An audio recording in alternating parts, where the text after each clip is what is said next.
haciendo cola a la gente, ¿verdad? Haciéndose la prueba, y estos 10 años atrás no era posible. Involucramos a la niñez en esta parte de la prevención porque realmente es una situación que todas las personas y todas nos tenemos que poner para accionar y ver cómo prevenimos la infección. La prevención de la transmisión vertical de madre a hijo durante el embarazo, el parto, la lactancia materna, no estamos muestreando a todas las embarazadas en Guatemala, ¿verdad? Entonces no estamos teniendo realmente un diagnóstico y a mí me preocupa la niñez, ¿verdad? Porque visibilizar esta parte que no tenemos, no sabemos cuántos niños y niñas están viviendo con el virus en Guatemala. Es algo realmente preocupante, como dices, hay que empezar la educación desde muy pequeños. Así es, Exacto, tenemos aquí a Manuel, que nos contabas que él se interesó mucho con las campañas que ustedes están lanzando, aprendiendo sobre el VIH. Manuel, cuéntanos, ¿qué es lo que aprendes hasta ahora y qué mensajes puedes lanzar tú? Lo que estoy aprendiendo es que hay personas que viven con VIH y hay unas personas que las discriminan por ser enfermas. ¿Y qué piensas tú de eso? Que no sea así, porque todos, aunque sea una enfermedad, somos iguales y no hay ningún mal en eso. Claro, y aprendieron también, y estás aprendiendo de la manera en que se adquiere, se transmite este virus, pero yo creo que una de las cosas fundamentales es precisamente eso, ¿verdad? El quitar el estigma que se tiene de estas personas, los estereotipos. Te felicito. ¿Y qué mensajes lanzas esta mañana a los demás niños y también a los adultos, que la verdad muchas veces necesitamos escuchar de un pequeño que al parecer tiene mucho que decir? Bueno, yo le recomendaría a la nación que se cuiden y cuando tengan una relación sexogenital que usen un condón para no adquirir esta enfermedad. Claro, buenísimo, muchas gracias. Cristina, hablando de qué se pueden hacer, qué esfuerzos están por venir, qué es lo que podemos hacer en Guatemala para empezar a reducir el contagio, la transmisión de este virus. Realmente yo creo que la palabra más adecuada es la transmisión. ¿Qué hacemos para empezar a elevar esa cifra de disminución de transmisión? Pues yo pensaría que una campaña en los idiomas que se hablan, ¿verdad? A nivel radial, televisivo, que ustedes llegan a tantos lugares, a tantos rincones de Guatemala, que haya acceso a la prueba, porque la primera situación para prevenir es hacerse la prueba. Y luego, como bien decía Manuel, en cada relación sexogenital usar un condón. Entonces tenemos ahí dos herramientas que podemos hacer y principalmente hacer un examen para las embarazadas, para evitar que más niños y niñas nazcan con VIH. Y quitar ese temor que se tiene, porque muchas veces el temor viene de la misma persona, decir, ¿qué voy a hacer si me hago la prueba y me enfrento a esta posible realidad de que adquirí el virus del VIH? No, o sea, ¿qué hace una persona a la hora, qué consejo le da usted a una persona a la hora de irse a realizar esta prueba? Pues hay tres posibles resultados, ¿verdad? Uno que realmente sea positivo, el otro indeterminado, que tendríamos que esperar un tiempo para volverle a hacer otro examen, y el otro que es negativo. Entonces, las personas, para los tres resultados hay una respuesta por parte de la sociedad civil y que podemos darle tratamiento.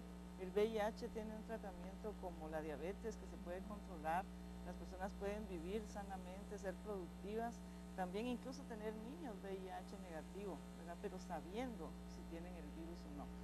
Y la importancia de tener a Manuel como director de CONEVI por un día es precisamente visibilizar a la niñez, porque la niñez realmente ha estado por allá y no se sabe, y esta parte de la prevención en niños que se hace logrando tener pruebas en todos los servicios en Guatemala, ¿verdad?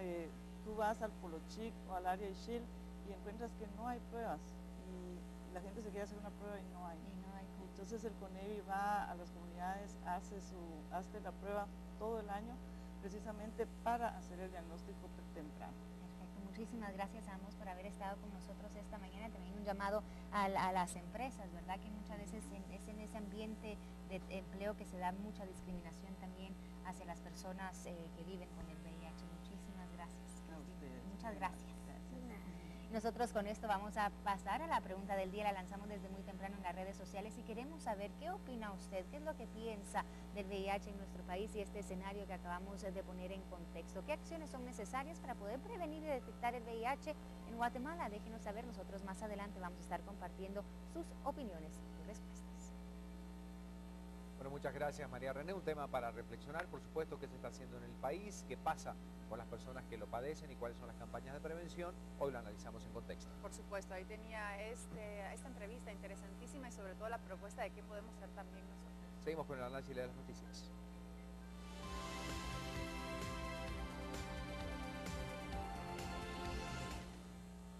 Y como consecuencia de las amenazas de muerte por no hacer efectivo el pago de extorsiones que realizan integrantes de pandillas, los pilotos de buses urbanos viven cada día arriesgando la vida ante el temor que en un momento y que en cualquier situación los pandilleros puedan hacer efectivas estas amenazas. Esto es reiterado, lo hemos explicado, lo hemos contado en muchas ocasiones. Muchos de los transportistas justamente se quejan y dicen que este es el principal inconveniente que tienen al salir a trabajar todos los días. El servicio de transporte público es irregular en diferentes zonas de la capital a consecuencia de las extorsiones. Se acerca la Navidad y desde ya varios pilotos sienten temor de ser víctimas de un ataque armado por parte de los delincuentes si no entregan el mal llamado bono navideño. Siguen matando a los pilotos a pesar de que se pagan las extorsiones, porque nosotros hemos oído comentarios, ¿verdad?, de que en todos lados pagan tanta cantidad y a pesar de eso siguen matando a los pilotos. ¿De qué fecha empiezan a pedir el bono navideño a estas personas? Ya desde que empiezan, desde ya al principio del mes que entra, de diciembre. Y si a veces piden la cantidad que pagan los dueños, ¿verdad?, de 10,000 a 15,000 a 20,000.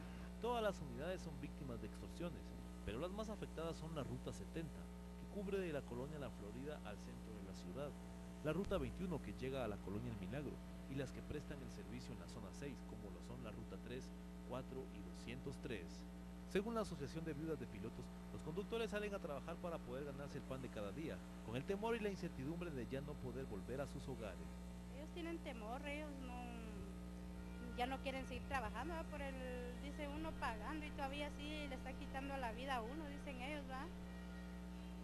Eso es lo que dicen ellos. Cifras de la Policía Nacional Civil dan cuenta que 92 pilotos y 36 ayudantes han sido asesinados en lo que va del año. De 4 a 6 carros son robados cada semana en los alrededores del Hipódromo del Norte y según la Policía Nacional Civil, las bandas roban cualquier tipo de carro que luego es utilizado para cometer otros actos criminales. Durante un recorrido realizado por este lugar fue posible observar cómo algunos integrantes de bandas compuestas por personas de origen nicaragüense están siempre caminando por los alrededores. Al consultar a los vecinos de este sector, pues aseguraron que sí, pese a los recorridos que realizan agentes de la Policía Nacional Civil, aún continúan ocurriendo asaltos a los peatones y también robos de accesorios de vehículos.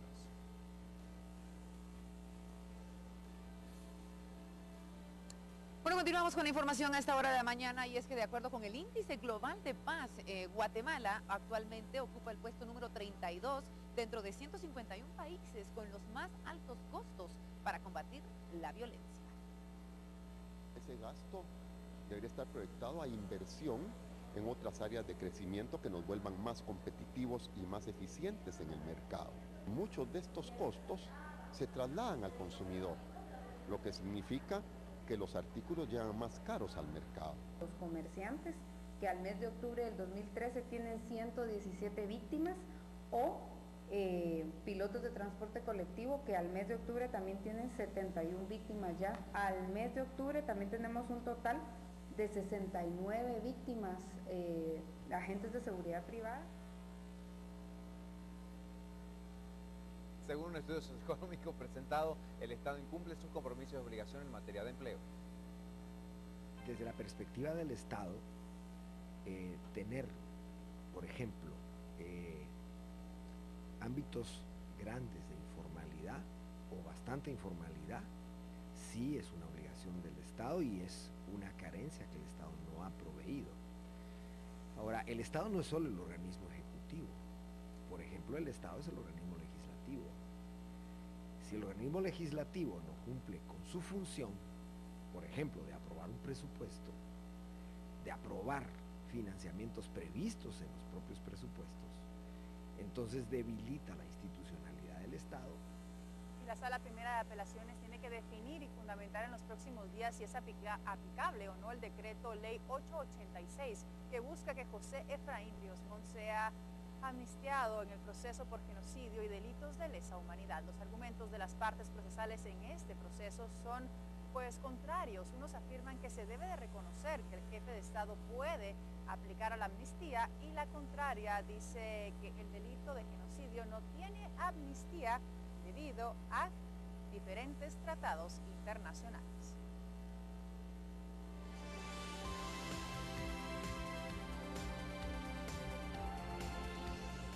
7 de la mañana, 29 minutos, seguimos con las noticias del mundo. En tiempo real.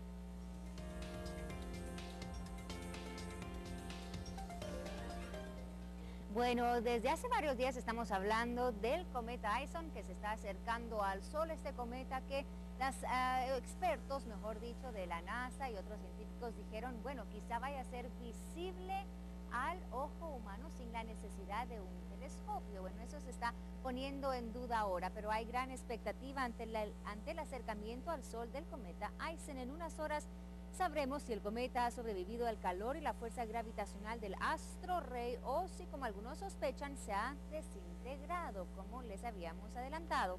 Imágenes de la sonda SOHO del acercamiento al Sol del cometa Ison. Allí lo podemos ver, se aprecia una eyección de masa coronal. Dice, ¿será que el cometa Ison, uno de los más espectaculares de la historia, logre ser visto por los humanos? ¿Podrá verse a simple vista tan brillante como la luna en unas semanas? ¿O se ha convertido en un fiasco? La respuesta a estas preguntas llegará esta misma tarde cuando la roca helada de más de 1 kilómetro de diámetro realice su máximo acercamiento al Sol, conocido como el perihelio. Hora peninsular española se dará a las 19:25, porque esta información la estamos sacando del diario ABC de España.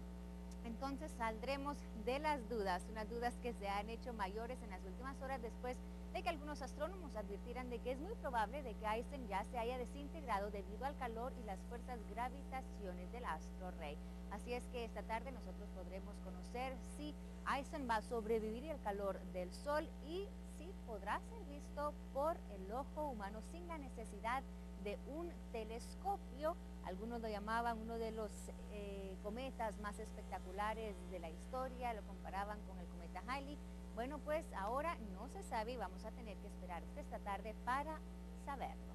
Vamos a seguir conociendo qué más ocurre en el mundo y para ello pasamos con Alejandro.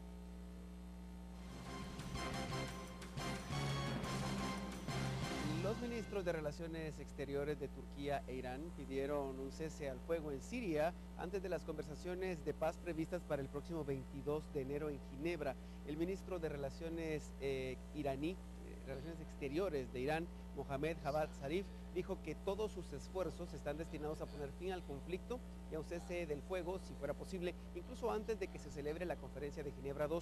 Irán y Turquía apoyan a bandos opuestos en el conflicto sirio que ya lleva 2 años y medio, pero el pedido conjunto de un cese al fuego sugiere que ambos rivales regionales estén más dispuestos a trabajar juntos. Cientos de argentinos acudieron a donar sangre en respuesta a una campaña que busca aumentar la base de posibles donantes para enfermos que necesitan trasplantes de médula ósea. De acuerdo con el personal médico, Argentina está sufriendo una escasez de médula ósea para las personas que sufren de enfermedades de la sangre como la leucemia, el linfoma y la anemia. La campaña tiene como objetivo mostrar a la gente que la donación de sangre puede ser simple y fácil para ayudar a reforzar la oferta de médula ósea. El presidente